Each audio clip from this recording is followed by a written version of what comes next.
Welcome to the National Iron and Steel Heritage Museum's Fall Lecture Series.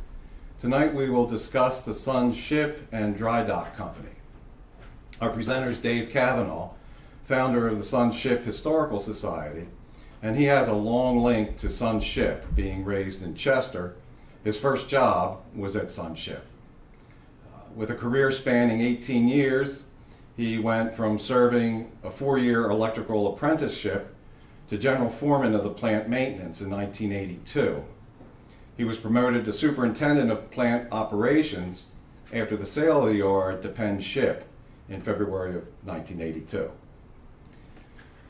Also in 1982, he left Penn Ship and was hired by the Philadelphia Suburban Water Company, now known as Aqua American, as the assistant director of the company's mechanical and electrical department. In 1986, he and his wife acquired a telecommunications business, and in that same year, a second business was formed that installed control systems for water companies in Pennsylvania, New Jersey, and the Delaware areas. Dave developed an interest in the history of Sun Ship, a company that offered him many career opportunities. The Sun Ship website was started in 2000, and the Sun Ship Historical Society was created in 2004. He's been actively involved in documenting the history of Sun Ship, including exhibits, lectures, and years of research, and volunteering at historical institutions such as the Hagley Museum and Library, Delaware County Historical Society, and the Library and Independent Seaport Museum, where we acquired the guppy. He was also intensively involved in the documentation and archive retrieval at the yard during the demolition process for the Harrah's Casino during 2004 and 2005. So please join me in welcoming Dave Kavanagh. Dave?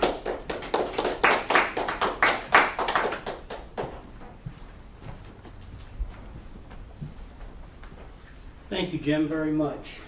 And I want to thank Sam for helping out with the video. So, when we start this, I hope you don't get annoyed, because I have this tendency to repeat myself quite often. And it's in the terms of, we built the biggest, we built the fastest, and things like that, and you're going to hear them just go on and on and on. But it's what we did, and I'm very proud of it. So, as an example, we were the creator of the first all-welded ocean-going ship. Then, we were the largest contiguous shipyard in the world during the Second World War. We also, many times, have built the fastest ship of different classes. All of this was made possible by the over 200,000 employees that had worked at Sun Ship. A few examples of their diversified accomplishments are: we built 607 ships, we repaired and dry docked over 12,500 vessels during this time frame. And we had a long list of industrial products, including rocket casings for NASA, Boeing wind tunnel, equipment for submersibles, including the Guppy, which now resides here, thankfully. And we also did the Biosphere Deep Quest for underwater, deep water examination. Then we also did 2 DSRVs, deep submergence rescue vessels for the Navy. And a lot of this, we received the steel work from Lukens. Very proud of that. Before we start the presentation, I'd just like to make a comment. I have a very good friend and a board member of the Sun Ship Historical Society. His name is Dave Boone, and he's a marine artist and the founder of the Delaware River Shipping Facebook site. and we have spent almost 20 years together. So it's been a long time and a great time. If you have any questions, I'd be happy to try to answer them, and if I can't, I will get back to you. When I first thought of doing shipyard history on the Delaware, I was going to do all the shipyards. Seemed like not a big deal. Well, it didn't take me long to realize what a monumental task it was. And now, almost 20 years later, I have over 122,000 digital files. And so that generates a cheat sheet, and I need it desperately. So I hope you don't mind me going back to that quite often. And what I'd like to do now is to move ahead and get started. I was not initially aware of how important the earlier period in Chester was to the area that would become Sun Ship. And what we're looking at here now is the original property section of what will become Sun Ship in 1916. And there's a number of things that went on here. One is, if anybody's familiar with the Delaware River and the Wilson Line that ran on the river, Philadelphia, Riverview Beach, well, this was a pier for them, right here where Scott Paper is. The one thing I want to bring to your attention is the curvature of the right side of where our plant will be, which is known as the Ridley Creek. This whole property was owned by a gentleman named Simpson, who owned Eddystone Print Works. And they wanted to do something to improve the value of the property. And so what they did here was,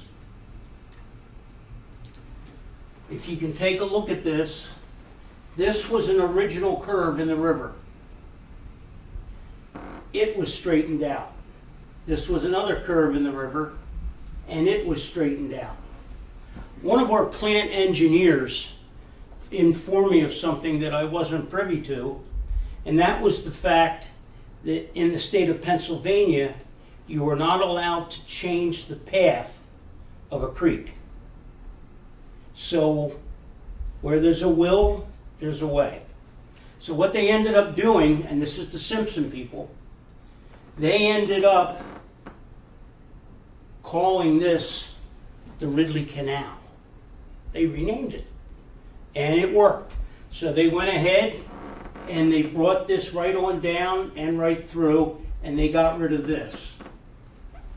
Another thing that they did was, this was called the Flats, and high tide it would flood. So they wanted more of the property here going out to the line, property line. So they had to come up with something. And this was in 1875, so we've gone back a good way.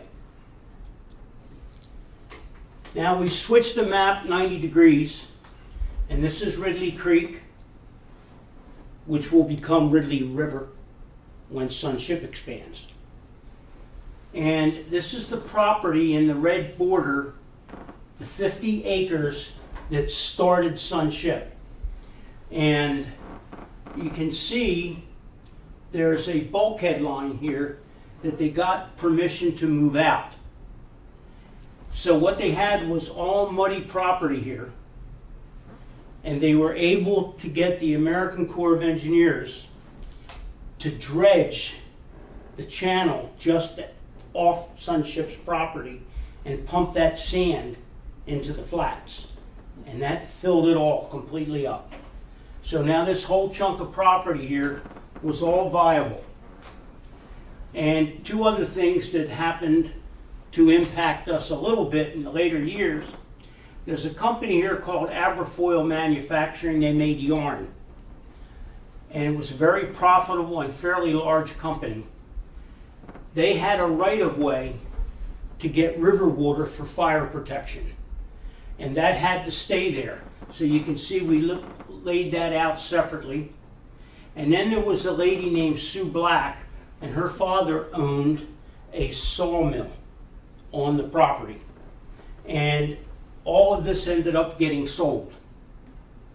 And the two people that bought the property was Governor / Senator William Sproul, which you may know his name, and then the other person was John McClure. His son would end up becoming the mayor of Chester and the head of the Republican Party.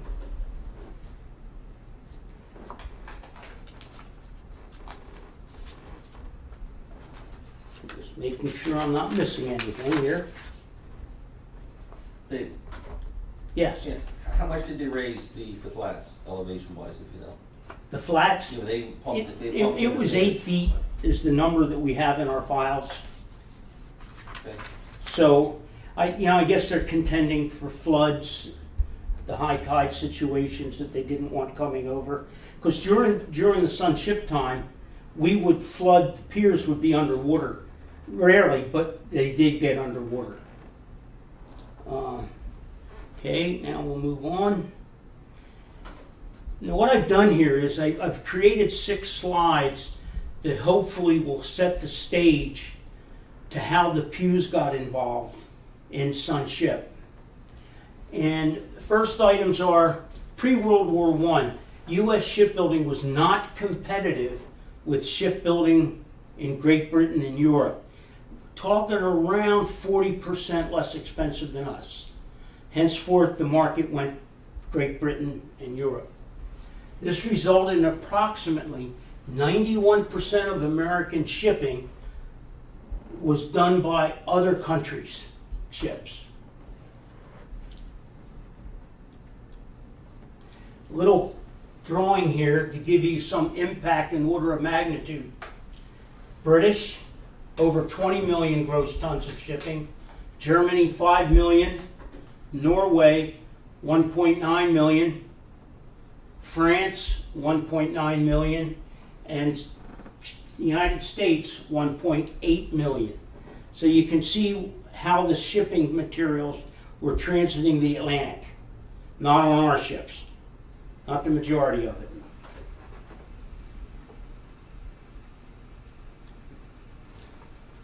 Now the Sun Company, they acquired oil well sites in Spindletop, Texas. And they built a deep water refinery in Marcus Hook, Pennsylvania to service the growing East Coast demand. And it was building, and it was building fast. And they had to transport that crude from Texas to Marcus Hook, Pennsylvania, via ships converted to carry oil.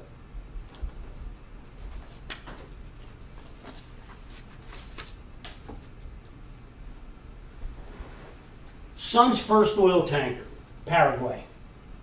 It was acquired from the Great Lakes, built on the Great Lakes, too big to go through the locks on the St. Lawrence. So they had to cut the ship in half, and they ended up doing that with 2 ships, but we're talking about the Paraguay right now.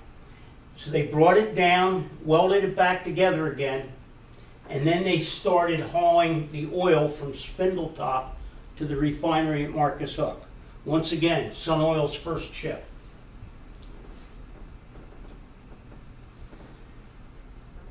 World War I now, say 1914. Non-American flags withdrew from the business here to take care of their own during the start of the war. So our shipping plummeted. Sun Oil loses transport capability for its oil. Domestic and foreign shipyards are booked out 3 to 4 years. Not looking good for Sun Oil. Losing business, can't get anything to do with. Railroads were operating at maximum capacity and are not really economical or viable to haul these large amounts of oil by train. So pipelines were in the early stages of development, but not really yet available functionally.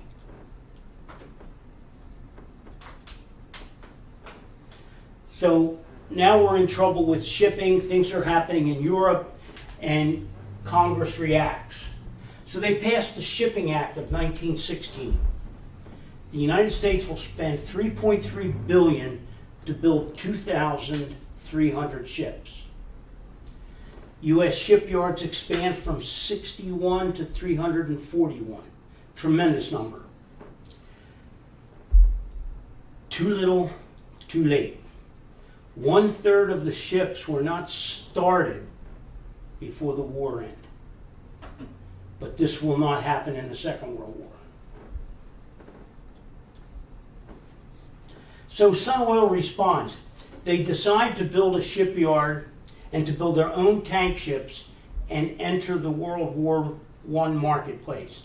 They picked a location midway between corporate office in Philadelphia and the refinery in Marcus Hook. The spot that they picked back in 1912 had been put together and set aside to sell to New York Ship. I don't know the whole story behind the New York Ship change, but they obviously ended up in Camden. This property was now available, and Sun took advantage of it.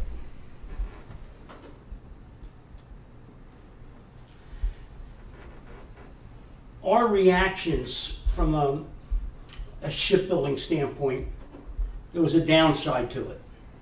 And that was the transition was coming between diesel-driven ships and the old coal-fired steam. And so the coal-fired steam reciprocating propulsion systems was what was developed the most of all those ships.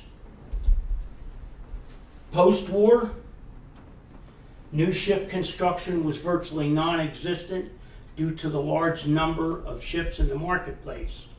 Time goes on. By 1929, the backwaters of American ports were clogged with obsolete and coal-fired ships.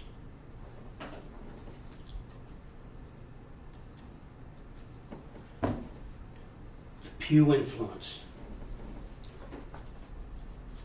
These were the key people that were involved.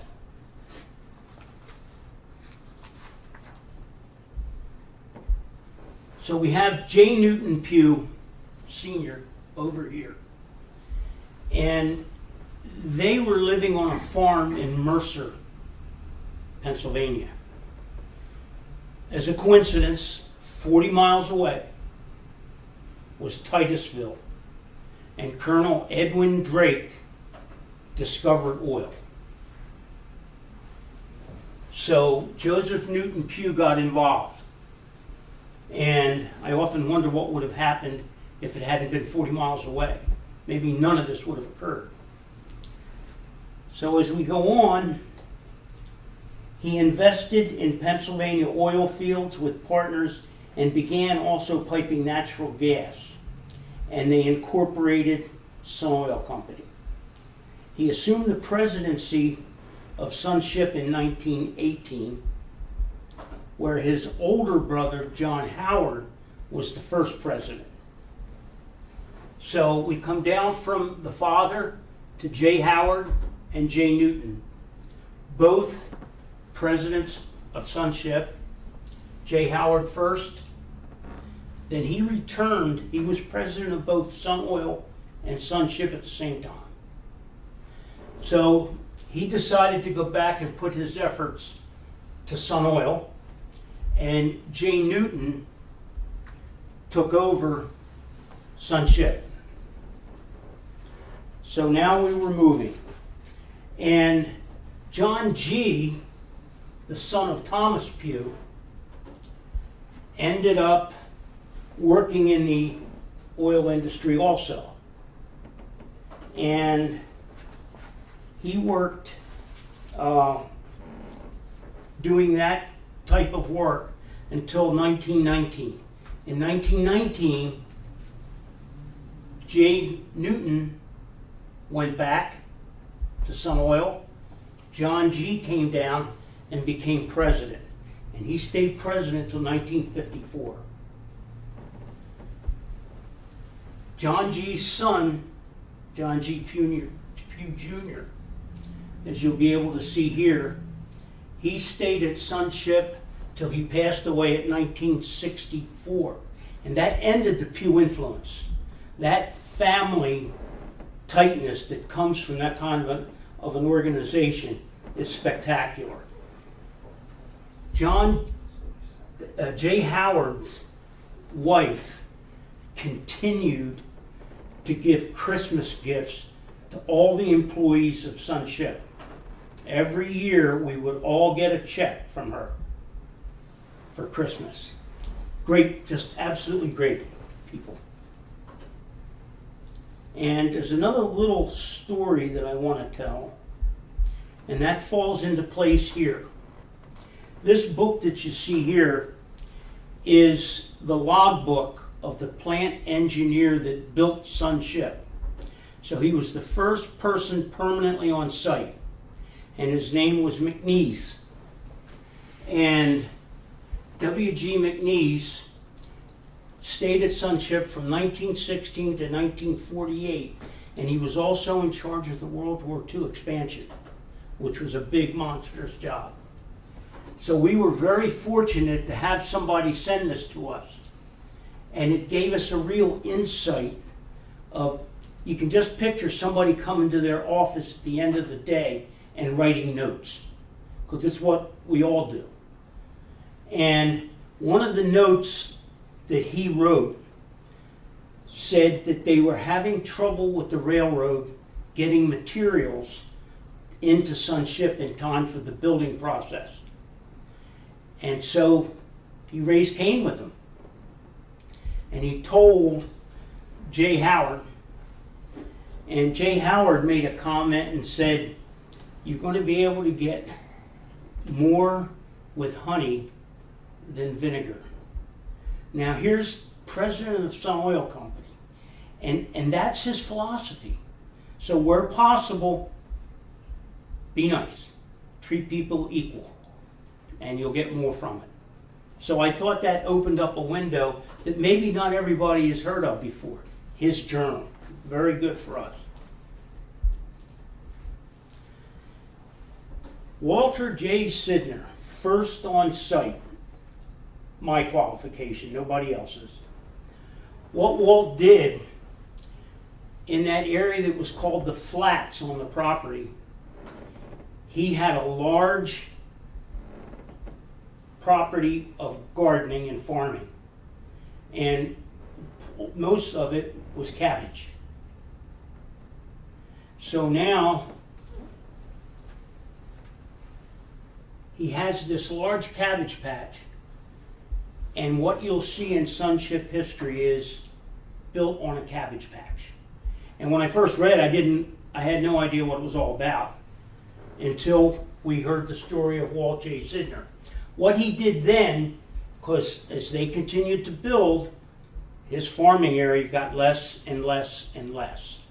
So what he did was, he ended up being a subcontractor to Sunship, Walter J. Sidner, and he hauled the materials between Sunship's Wetherell plant, which they bought because of the foundry, the pattern making, and the machine making capability, and he hauled them back and forth. Then a few years later, he was requested to come and work for Sunship, and he was the foreman of the department for 29 years after that. So, nice to hear about Walter. Now we're getting into the construction of the first part of Sunship. And you can see here, there's this structure here. The raw materials come into the top horizontal bar. They're cut, they're burned, they're punched for rivets. Then they're moved into here, where they're assembled into smaller pieces. Then from there, they go into the assembly and riveting area where they're built.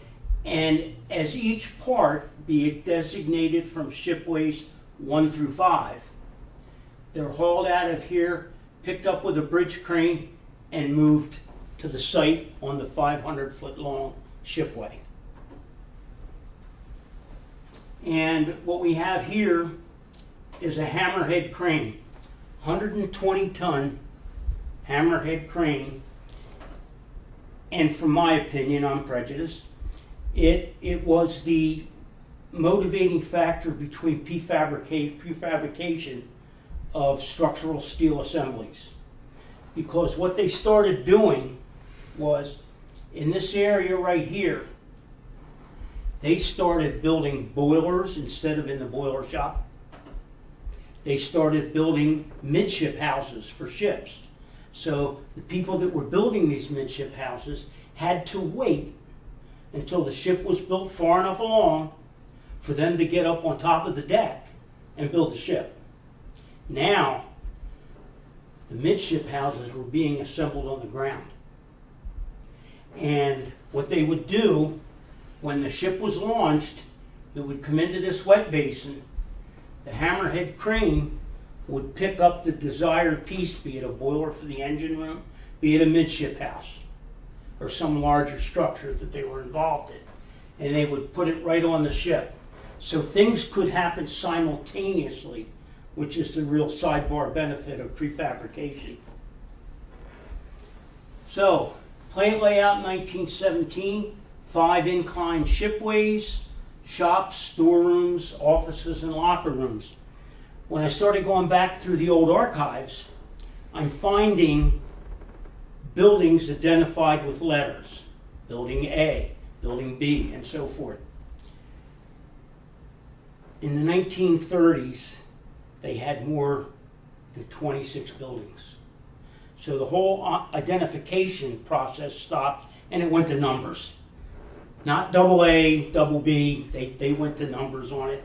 So in 2004 and 2005, when the buildings were deteriorating and being prepared to be demolished, you could see the paint fading and you could see the old numbers underneath, which was quite spectacular historically. And the river frontage was about 1,750 feet, and they started out in that red zone, which was about 50 acres.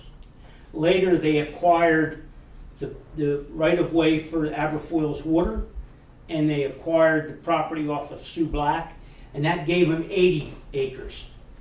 So they moved up. And, for example, Scott Paper Company was downriver, just our neighbor. They had 380 some feet. So when you take a look at their frontage compared to what we had, it was significantly larger and will get much larger. Sunship Incorporated in 1916. And, well, there's a little note there.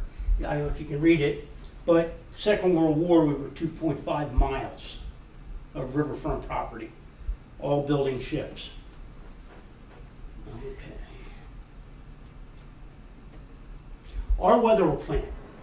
Weatherall plant is 4 blocks up from the shipyard. I had to stop and count for a second. 4 blocks up. And the Weatherall plant was established in 1872, occupied 2 city blocks, and is 1/2 mile from the yard. Very close. Plant includes machines, foundry, and pattern shops. World renowned for the Corliss steam engine, for those that may have bumped into that in research. The plant was easily converted to the building of steam and diesel engines for ship propulsion, and that will turn out to be a big, big item for us. Here we have our first ship, the launching of the Chester Sun. And speaking of the Chester Sun, this is a typical plaque that is given to the sponsor who's launching the ship. And in that time frame, it was typically a wife of a company official or a wife of the company that's having the ship built, or in some cases, government officials.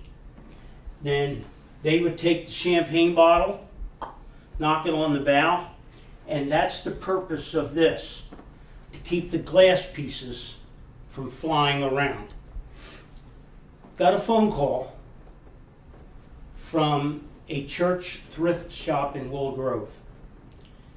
And the lady says, "We have a plaque from Sun Ship. Would you be interested in it?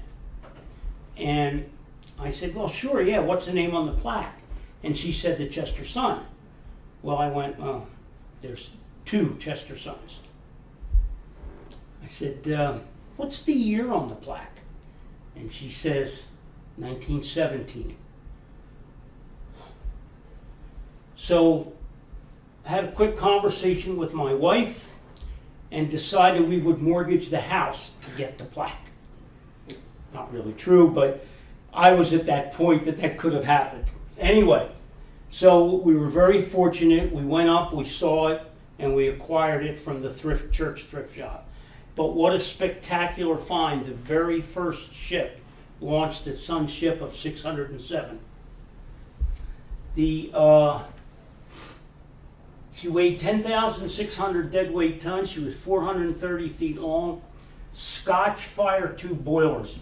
There was 2 types of boilers going on then, fire tube and water tube, where the water would go through the tube on a water tube boiler, fire be outside, and on a Scotch boiler, the fire's in the tubes and the water's on the outside.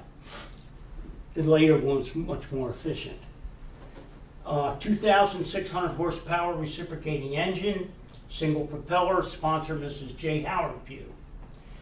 This here was a ceremonial punch. When they would cut the steel, they would lay it, and then they would punch it for the rivets. The steel that got punched out was kept, modified, and given to executives, guests, things like that. So this is the ceremonial one that was given to John Newton Pugh. And when we move over here, there might be some names you'll remember. Joseph Newton Pugh, Charles Schwab. He was president of Bethlehem Steel, and he helped with our yard layout. So I thought that was quite interesting. J. Howard, president. Richard Haig, vice president. And then William Schaefer, who became Chief Justice of Pennsylvania's Supreme Court, and Hervey Shoemaker. That's not a misspelling. Hervey Shoemaker, Sun Ship's first treasurer.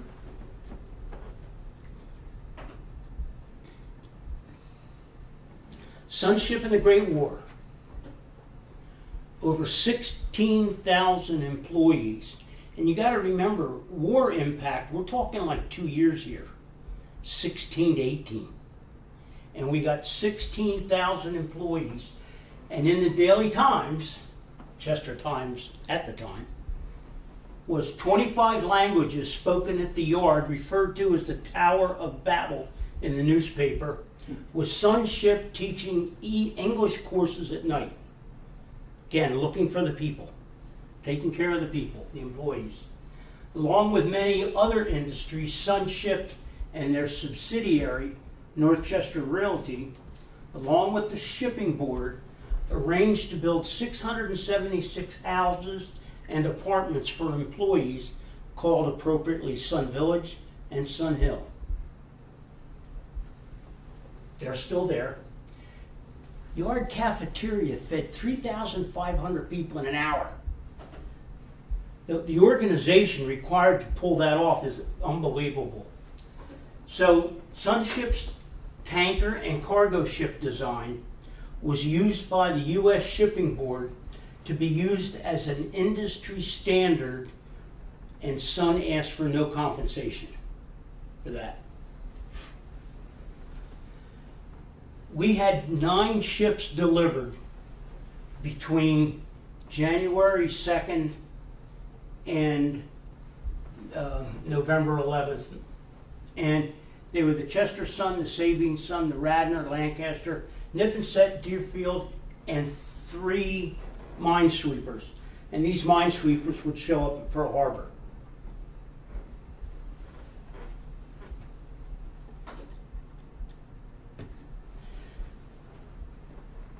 Sun Ship expanded in the 20s. So the Pews saw something here. It was working out, they were making money, it was doing good. So they ended up putting out $1,750,000 in expenses. And for that, they added 3 new shipways. So now in the central yard, there was 8 shipways, 500 feet long. And we're going to go to another slide in a minute, but we added additional shops, established a ship repair department, and that always helped Sun Ship get through periods of low production when the jobs were not out there, speaking the depression, the recession. Ship repair helped us an awful lot. And here I named the shops that we saw earlier: A shop, B shop, and C shop.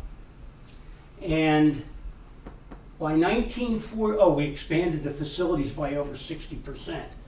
That's a pretty big deal, not being motivated by the government, doing it yourself. It all made sense when we expanded the yard when World War I, World War II. It made perfect sense, everybody understood it. But they decided to do this. By 1945, we had 3,666 vessels that were dry docked, and we repaired over 4,000. Other than lengthening the shipways 1, 2, and 8, or 1, 2, and 8, this configuration would stay basically the same until the 1957 expansion.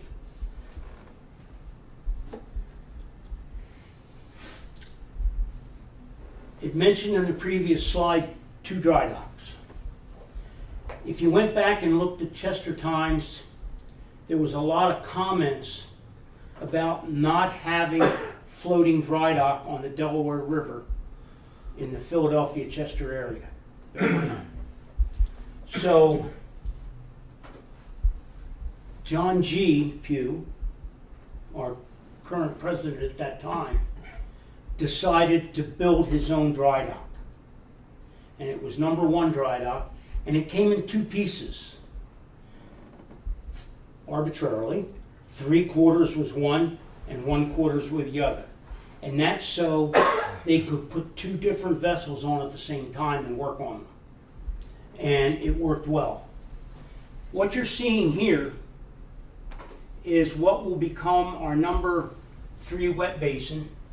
And this is a dredge, and they're dredging out the river. What was interesting was the dredge spoils went down here, went all the way in front of the shipways, went up Ridley Creek to a quarry in Sun Village, at the foot of Sun Village. So they took all that and filled the quarry in, which now is a field, baseball field, football field for Sun Village, for Chester. So they go ahead and they removed over 30,000 cubic yards of riverbed. And they're making way for 2 dry docks, because sitting on the side is the shipping board now had built dry docks and didn't need them. So they're going to be willing to sell them. That will come to pass shortly. So this becomes our number 4 pier, 3 pier, 2 pier. Hammerhead would be over here. So they go ahead and they dredge it out and they install the 2 dry docks, both capable of 10,000 tons lifting capacity. And this was done in 1924. So now, big write-ups in the newspaper. This is the greatest thing to happen in the Delaware River since forever. And it did work, because it gave us a tremendous amount of business. Here's an example of a ship, the H.F. Alexander on dry dock, 1922. And so this dock, number 1, the one we built, cost of $1.5 million, could handle a 600-foot long, 78-foot wide vessel. It's placed in service June of 21. The first ship on the dry dock was Sinclair's Joseph M. Cudahy. Ship repair became extremely important to the yard, keeping a base of shipbuilders employed during periods of low ship construction and the Depression, repairing over 7,500 vessels. So you'll see different numbers bounced around on the ship repair, and some didn't make the dry dock, some made the dry dock, two separate numbers. Then some numbers that they've been joined together, so you'll see bigger numbers. But they're all specifically pertinent to certain issues here. And I hate to say this, I'm not sure if this brings itself back up again. I think it does. I'm going to gamble here. Yes, sir. Those 7,500 vessels, are they all American or are they worldwide? They would be any country. Every country. Yeah, or anybody doing business here.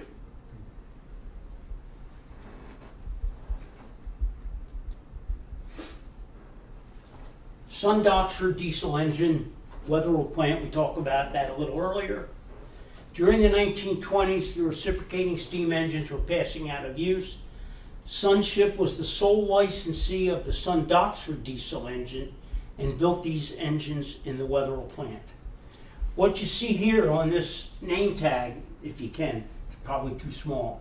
It says Sun Doxford Space Junkers Oil Engine. Two separate companies, Junkers, Sun Doxford, or Doxford. Sun got the rights to both of them. And what they did was they took the engine and they took the best parts of both of them and they put them together. And they called them Sun Doxford Junker. So we became the largest builder of diesel engines in America. This is a cast scale model of a two-cylinder. And what's nice about this is you rotate the flywheel, you can actually see the two pistons coming together. So instead of one piston in a cylinder, it actually has two pistons that go out and back and two shafts, camshafts up top. So they double the power. Was on display at the yard's office. Engine sizes went all the way up to 10,000 horsepower. This was pretty tremendous, and we'll see people like Henry Ford bringing his vessels to Sunship to have them converted to diesel engines.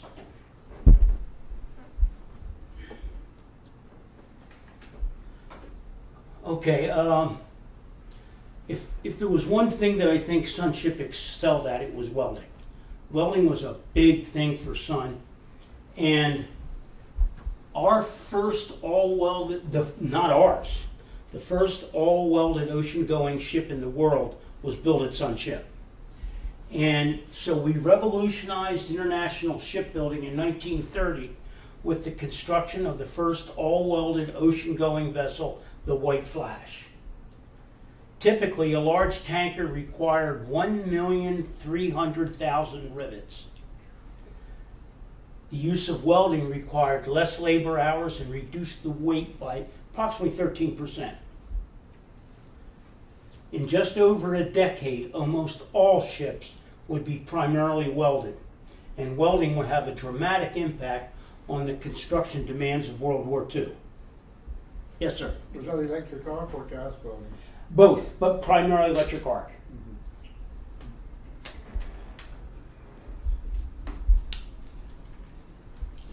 The Great Depression of the early 30s and the recession of 37 were hard on Sunship. During these times, Sunship would keep a core workforce employed. The Depression-era workers would never forget Depew's efforts to keep them employed and would repay them with intense loyalty during the demanding times of World War II. So where other companies just let people go, Sunship reduced their working time to 2-3 days. But it was enough to hold the family together until these times passed. And that's the comment that was made about them not forgetting the intense loyalty. This is just a sample of hourly wages from 18 to 72. And the typical first-class mechanics rate in 1918 was 80 cents, and by 1972 was $4.19. But we have that graph there showing all the increases in rates, as well as some drops.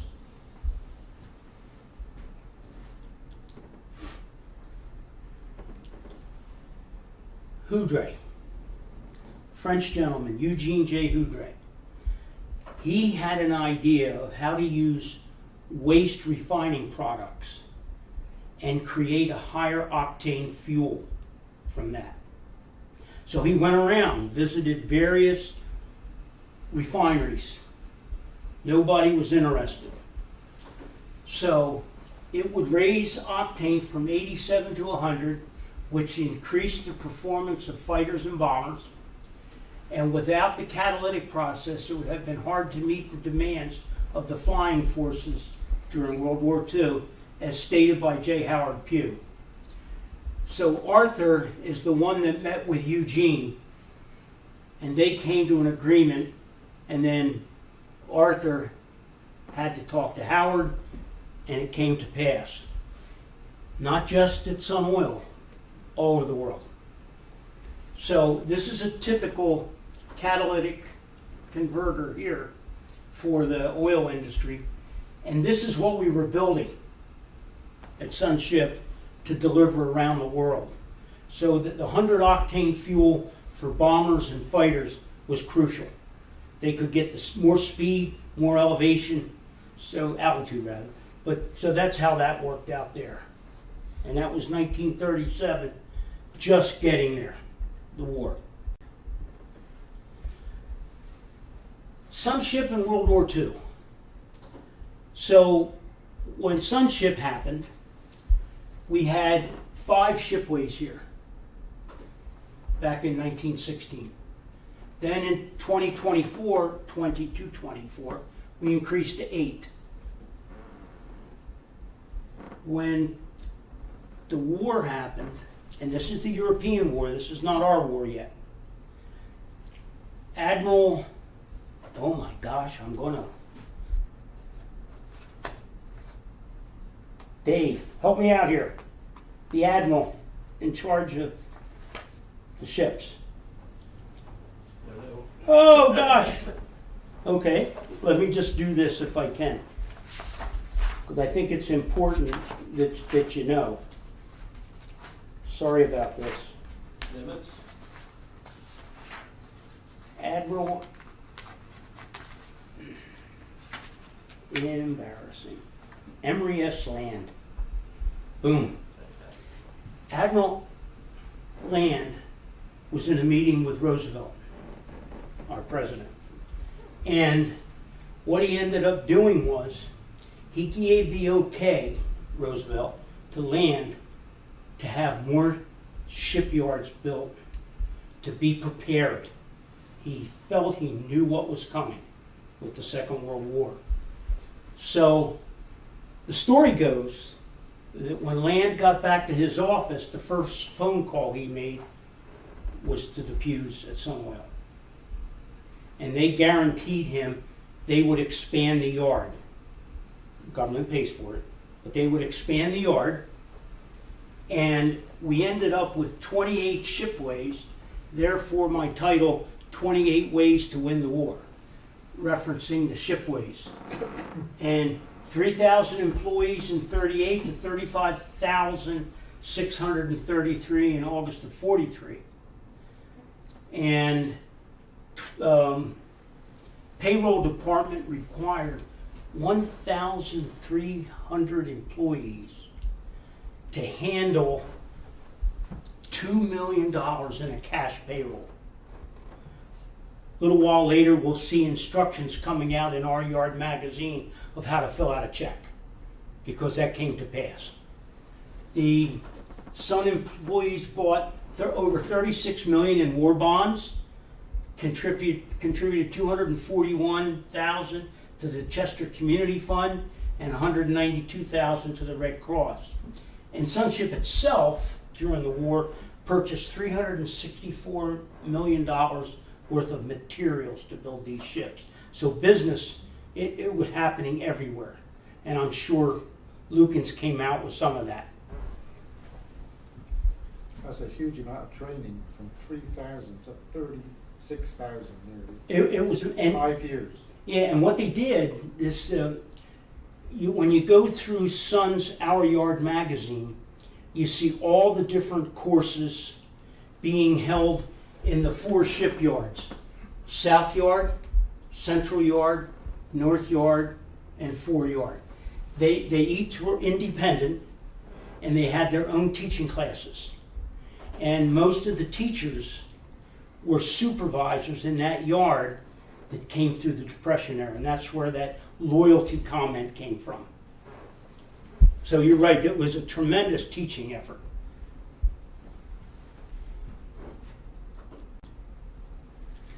And along with other great things I feel we did, we came up with two tanker styles, the T2 tanker and the T3 tanker. The T2 tanker, Sunship's architects and engineers designed a variation on a traditional oil tanker that became the model for the United States Maritime Commission. American yards would build 500 T2s, of which Sun would build 198.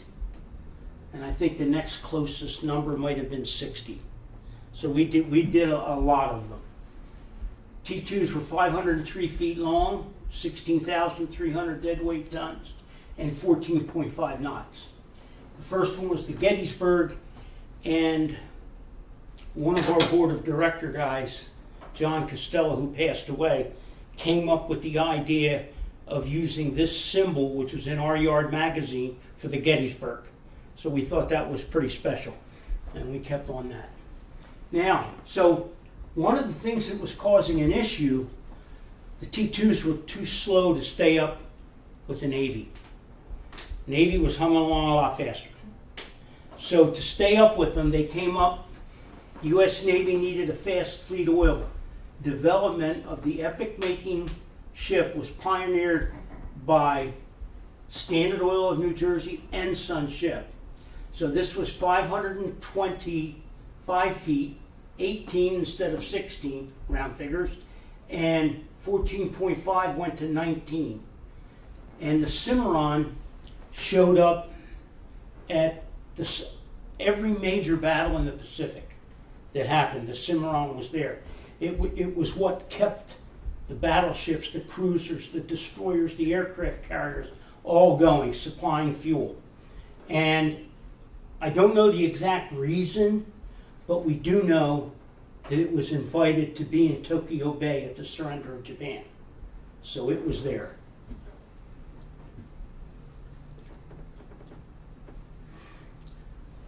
Sunship's tankers at war. This picture, I see a lot. It seems to be the picture that demonstrates to people what a burning tanker looks like. And it was our Pennsylvania Sun after being torpedoed. And this is our Oklahoma. You can see the damage done by the torpedo. And here the Bidwell, smaller ship than that, they had to put straps on it at sea so it wouldn't split and sink. And here's the Florida. This was actually sunk with a broken back, loss of propeller and rudder, brought to Sunship, repaired, and put back in service. Sunship and women at war. World War II marked the entrance of women into the munition shops, factories, and Sunship was no exception. Women came out into the yard, grew proficient, and were soon in most yard departments. They worked all shifts, and they made their mark in the workplace. This magazine cover right here, she was Jeanette Swift, who was the first woman defense worker, defense versus office.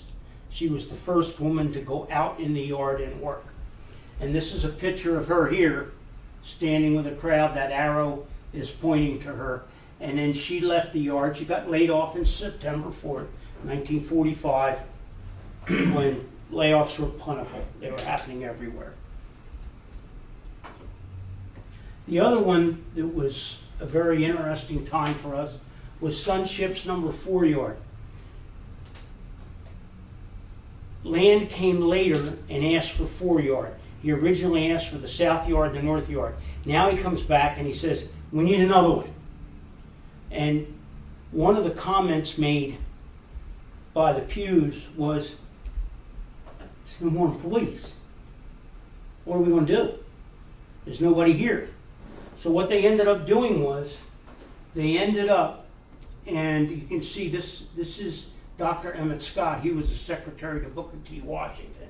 He became the Director of Employment and Personnel Relations at number 4 yard, and he made arrangements to go south into the farming cotton country, cattle country, and which would have been mid and west, and hire these people. No skills, no shipbuilding skills.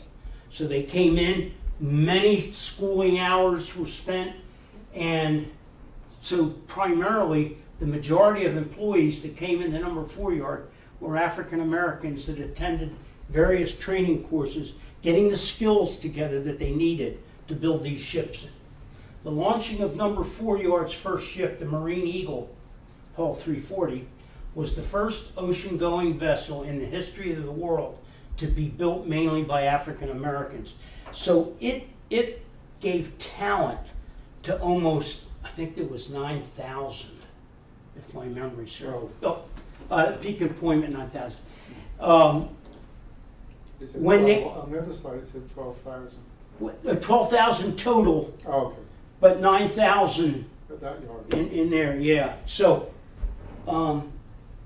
when the layoffs came, these people went out and got jobs because they had the skills. So this was a great benefit to everybody concerned. 340 would become the Marine Eagle, C4 cargo ship. Last ship launch was in 46. Yours closed in the summer of 46. We built 1 tank carrier, 6 troop ships, and we'll see these in the next slide. They were converted to hospital ships of some of the names you may know. 8 troop ships, 5 freighters, and 35 railroad car barges.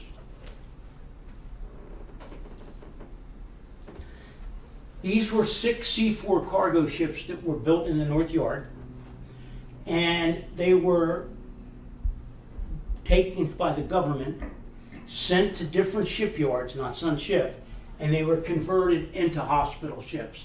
And they all played a tremendous part in the rest of the war, as you may all know.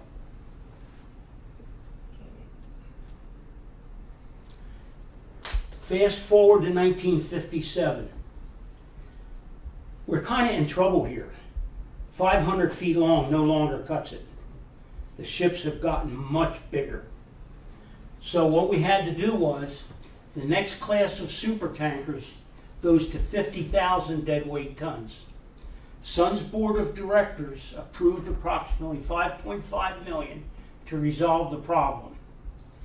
Now what they did here, I don't know if you can make this out, but this is one very large building.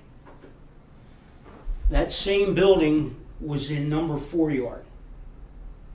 So they went up to number 4 yard, dismantled it, identified all the pieces, brought it down, and reassembled it here to be able to handle the bigger assemblies than the old one. Then they went ahead and they tore down number 8-way, 7-way, and 6-way, and they built a new number 6 and a new number 8. And you can, hopefully, can you see the difference in the order of magnitude between the shipways? I didn't know whether I needed to zoom in or not. So this was the start of our 57 expansion.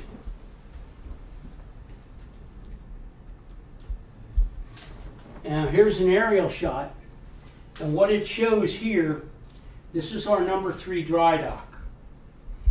Now what we had to do was we had to dig down to give clearance for the dry dock to function.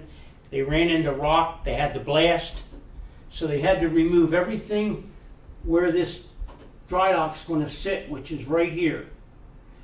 There's a hinge here, and there's another hinge down here. So what can happen is, if you're launching from number 6-way, you swing the dry dock upriver, launch the ship. If you're launching from number 8-way, you swing it downriver and launch from there. So the dry dock was built at a cost of $5.5 million, designed to lift 38,000 tons, 775 feet long, and 140 feet wide. So they're looking for the bigger ships. First ship on the dry dock was the passenger ship SS Atlantic, and they installed stabilizing fins.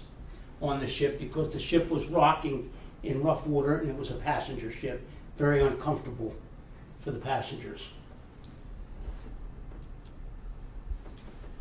Now we're still in the 50s. Due to the post-war glut of World War II, ship construction, Sun Ship's primary business in the 50s was repair. Only 29 ships were launched in that whole decade. Business wasn't there. But two we did do. Army Corps of Engineers dredge Essions.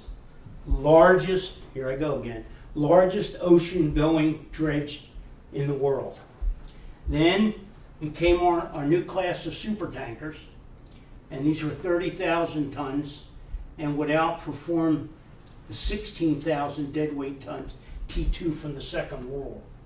And only the Central Yard was in operation and only 3 shipways, because number 1 shipway could still handle them because it had been extended. And here's a picture of the Pennsylvania Sun on number 6 shipway.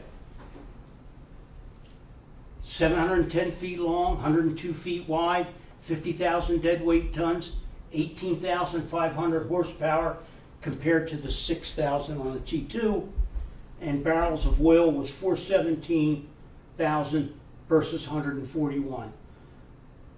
They are very, very large ships for the time, henceforth the term supertanker.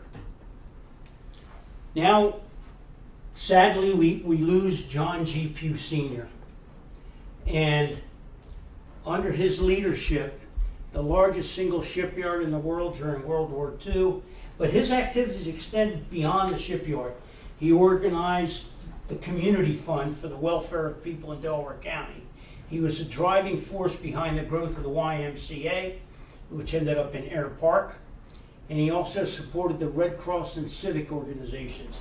When the word of the passing of John G. reached the shipyard, faces took on an expression of sobriety and flags were flown at half-mast. The Employees Memorial Fund was started, and an artist was hired by his son, John G. Pugh, to go ahead and do a portrait of him. And there was 2 of them. One is in the YMCA and the other's with the Pughs. Shifting the next decade, 1960s. We built a roll-on, roll-off ship that would also carry cargo. So it could lift cargo off a pier, or you could roll trailers up onto the ship. What made this one unique was the government, Navy specifically, was interested in, can we use gas turbine engines on our Navy ships? And so what they needed was, they needed a platform that would run many, many hours. Not necessarily like a Navy ship, but just going and going and going. So they ended up making the gas turbine ship Callahan with 2 Pratt & Whitney gas engines. I think in the very first time it was 1 GE and 1 Pratt & Whitney, trying them both out. And so it turned out to be the largest roll-on, roll-off, fastest roll-on, roll-off, and the first cargo ship with jet engines. And Sun came up with something called their building charter. Usually a customer comes to Sun Ship with a whole bunch of engineer design specifications and says, can you build this? Sun Ship took the different approach now. They came up with the plan. And they said, does this work for you? And they said, no, we'd like this. Change, change, change. They were no longer bringing plans to Sun Ship. Sun Ship was telling them what they needed, and they would concur or not concur, as the case may be. So after this one, Sun Ship went into the roll and roll off business in a big way. And this one could carry 260 40-foot trailers, 292 automobiles, and 700 feet long, 25 knots. That's pretty quick. They were making good time. And we ended up staying with this concept for the next 10 years.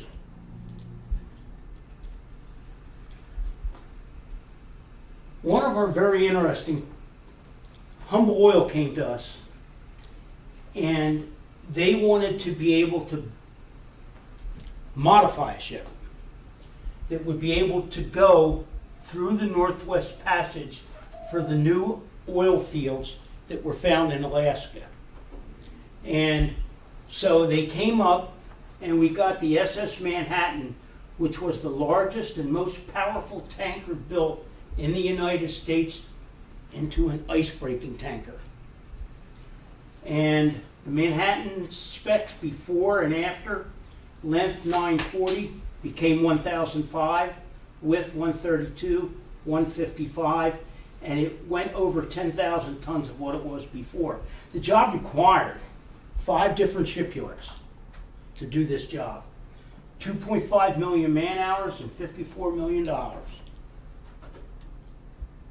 So what actually happened to the ship, as you can see here, it was cut into 3 pieces, and they were sent to different shipyards to be modified. And this is the ice-breaking bow, and that was designed by the United States Coast Guard, and that was built separately up in New England. I want to say Bath, but I'm not sure. New England, and then it was put on a T2 tanker body and brought down here because we were going to assemble all this. And here's one of the pictures of the ship on our number 3 dry dock being cut and then pulled apart.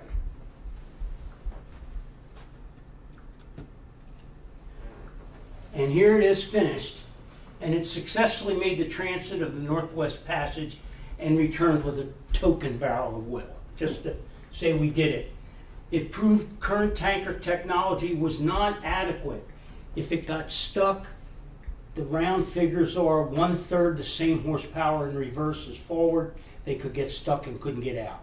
But what they did to compensate for that, I don't know if you can see this little flat surface here. This is called an ice belt. There's one on each side. And what they did when they got stuck, they pumped water into the port side, the ship sank, and that ice belt cracked the ice. Then they pumped the water in the other side, and it rocked to the starboard, and then out it came. So the decision was made to build the Alaska pipeline from Prudhoe Bay because of the horsepower issue. Prudhoe Bay to the south coast of Alaska at an estimated cost of $1,400,000. Still in the 70s, Sunship would undergo its 3rd and final expansion, as well as continuing its legacy to build the first and largest. During the 70s, Sunship would launch 16 vessels. The following are some of the highlights. Mobile Arctic, largest vessel built in the United States, 930 feet long, 30,000 horsepower. And one of my favorite ships, the used Glomar Explorer, a deep ocean mining ship, quote unquote, but built for the CIA to retrieve Soviet submarine which sank in the Pacific at a depth of 17,000 feet.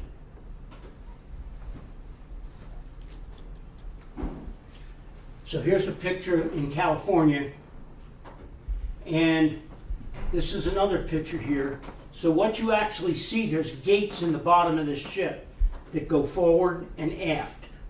And these are called docking legs, and they are able to pick up something, supposedly manganese nodules, which was the excuse for the ship, which was not the case, and bring it back up, put it in here, and there they go. They got the manganese. What started to happen at Sunship was the engineers were noticing every square cubic foot of that ship was being confiscated for another purpose, meaning there's no space for manganese nodules. So they actually confronted and said, what's going on? And then they told them.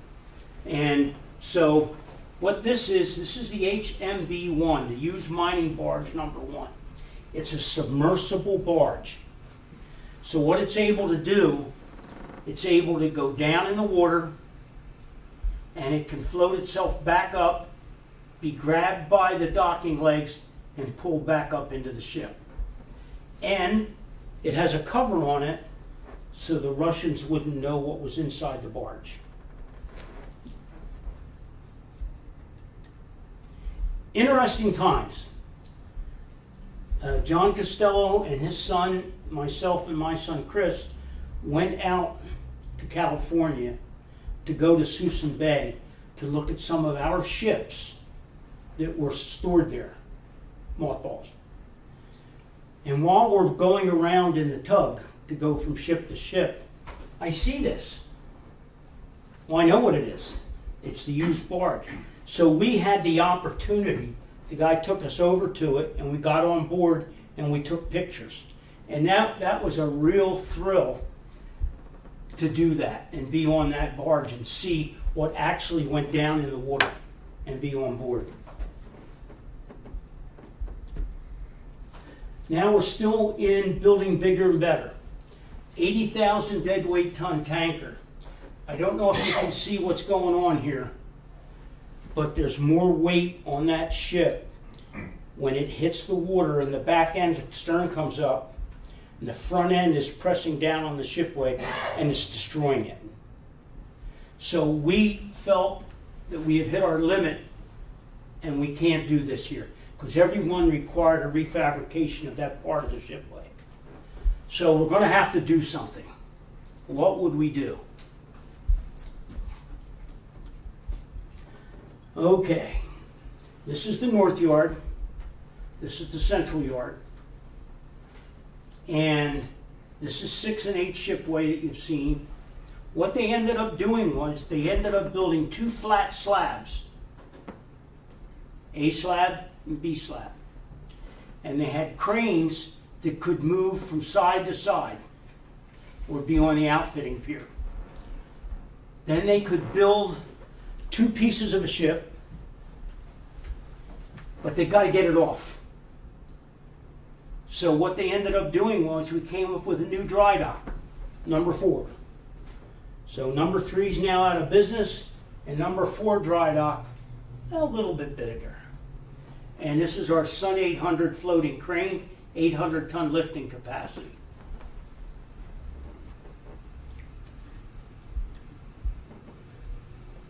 Now what we're looking at is a reconfiguring of what's going on, and now we're in transfer mode. And you can remember, we can go either way. We can put a ship on the dry dock, take it in, push it with both sections. We can push it in, cut the ship in half, spread it apart, and build a mid-body and enlarge it by arbitrarily 90 feet. So this is a spectacular concept. So here, they're pushing this piece of the forward end of the ship off of B slab onto the dry dock. The dry dock section will come back and it'll bump up against this, and then the welders will do their job, put the ship together. How do we do it? Here's a whole ship that is now going back onto the pier to be worked on. Both sections of the dry dock together. This is how big 4 is. We can put 3 on it. So this is number 3 dry dock, the 38,000 tonner. And this is number 4 dry dock, 400,000 tons. 3 dry dock was sold to Bethlehem Steel Key Highway. There it was being examined, the bottom, prior to purchase by Bethlehem. How do you do it? Well, we have things called hydronautics units. And what happens is, this unit is a hydraulic pressure pump. And there's clamps underneath this that grab onto this steel. So if you can picture them getting into position to push it out, the clamps will lock, the operator will energize the pumps, push the fluid, and what will happen is the rams will push out. When it goes out, it's 36 inches, it stops. They go ahead, they reverse the process, release the clamps, this pulls back to the cylinder, reclamp, push again. 1 on each side of the ship. And this is how we moved those vessels on and off the building slabs. Oops, sorry about that. Industrial Products Division. I'm in the process of documenting the industrial products, and sometimes I don't know what I'm looking at. Sometimes there's no identification as to what it's for, who built it, who put the steel together. Other cases, we know it was Lukens. So this was a 260-inch solid fuel rocket motor for the space shuttle. There was a battle between Aerojet General, and I can't think of the name of the company that built the solid rocket boosters on the side. Begins with a T. Sorry about that. Anyway, so we built this. We put it on a barge. We sent it down to Florida. They put it in the ground upside down, and we filled it full of rocket fuel, and we fired it off twice. No problems. And we did not get the contract. They got the contract with those tubular rocket boosters that you see on the side of the shuttle. Shuttle's main engine, not the shuttle itself. And another thing we did was, your new acquisition, I say new, it's not that new, but the Guppy. And here we have a Navy high pressure test chamber in Maryland. And what we did was we built two chambers. This is the big chamber, and that's the door that closes. I don't know if you can even see it. Should I try it, Sam? Sam's not saying anything here. Let's go back a little. Nope, I'm not going to make it. Okay, anyway, and then there's a smaller one. And what they were for testing Navy devices that were going to be submerged under pressure. The DSRV, other things, but also the bow of a submarine inside where they're going to test the pressure capacity of it in its pieces. And so this was built in Maryland, like I said. I've often thought of going down there and seeing if I can get access to it. This is the DSRV, 3 chambers, deep submergence rescue vessel to rescue crew members from submarines. Now, Industrial Products and Lukens Steel. Lukens Steel was our partner in the shipbuilding and industrial products arena. Here's another the world's largest spun head for the oil refining industry. And there's our nice little tag. We had a good picture of it. And I just don't know where it ended up. I can't follow it any further than that. And this is our Guppy. And under intense heat and pressure, it's spun.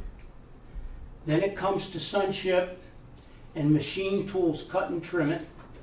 Then it gets welded, and during fabrication, the 2 spheres, are constantly monitored to make sure that they're staying parallel to one another.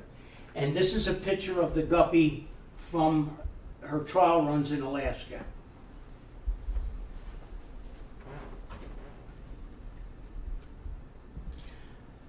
(2004, 2005), Demolition. Went from my office to a guy across the industrial park because he did welding and such. So I said, "Where's Jack?" He's upstairs. So I go upstairs, and there sitting on his drawing board is the shipyard plans. And I said, "What are you doing with my shipyard drawings?" I felt possessive. Anyway, so he says, "We got the contract to demolish it." Oh, can I go there? So he made some phone calls, and I got permission to be there 2004 and 2005.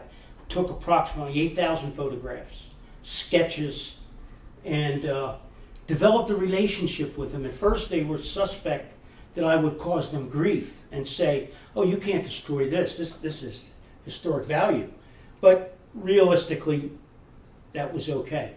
And after a while, they were calling me and telling me where stuff was. So the relationship became really great. This is our building. The first thing they did when they came to the shipyard was put an American flag up, which I thought was great. And this is the building half tore down. This is a winter view of what was that fab shop that was assembled up in number 4 yard and then disassembled and brought back. And these are a couple of guys from the, that's kind of sad, a couple of guys from the Sunship Historical Society. 4 of them are gone. Time passes on. 2007, we built or we had put up a Pennsylvania historic marker. And this is Derek Pugh, great-grandson of John G. Pugh, president of Sunship, and that's his family. And what we did was we got a champagne bottle, and we had one of the daughters christen the historic marker, just as we would have done. And this is John Costello, our good friend and past friend now. Anyway, and this is the end. Sunship's original logo, modified from '82, Sunship Historical Society logo. And I called it a perfect storm. All these things came together, and others. Foreign competition. We had 2 LNG ships that we had contracts for. And we ordered a lot of material, and the contracts got canceled. And we ended up getting stuck with the cost for the engines and other stuff. And someone else stood by us. Reversals of the ship leasing business. We were leasing at. We were building and then leasing, which was unique for a shipyard. Increased fuel cost meant that they didn't want the fast ships right now going to Hawaii, for example. Worldwide recession in the shipbuilding industry. Sunship's 66-year history impacted both local and global community. That should have been 200,000. Built over 600 ships, repaired 7, that's not the dry dock count, and pioneered techniques that changed an industry. So, that is the end of my story of Sunship. Very nice. Thank you. Any questions? Percentage of ships that, how many did you officially? 607. Okay. What percentage of that would be military versus tanker versus any cruise ships? I'm going to no cruise ships, and I'm going to pick an arbitrary number on military. The Callahan was military, but we did the 3 minesweepers from World War I, and we had arbitrary number 10 tankers that went to the military. But other than that, that would have been it. Okay. Any environmental issues with any of the tankers? Not normally. It doesn't come down, for that going on. But we had environmental issues at the shipyard, which is. But I mean, But not the ships that I'm aware of. None No. of the ships took on No. like the Valdez or anything.